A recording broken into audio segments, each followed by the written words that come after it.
Hey guys, welcome back to another video, and in today's tutorial I will be showing you on how you could go ahead and reset your Metamask account with your seed phrase. This is a step-by-step guide, so you should be able to follow easily. Now first things first, you want to go ahead and open up your application right here, and inside you want to go ahead and proceed by clicking on import using secret recovery phrase, and then you will be able to input your seed phrase right here, put a new password, and you may need to go ahead and confirm that password.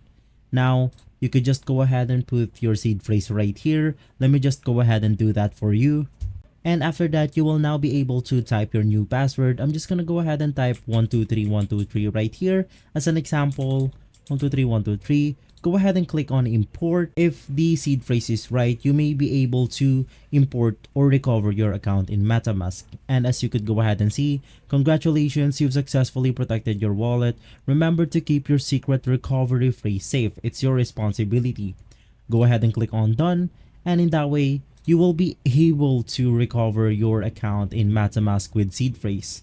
So if this video has been helpful for you, please consider by liking and subscribing.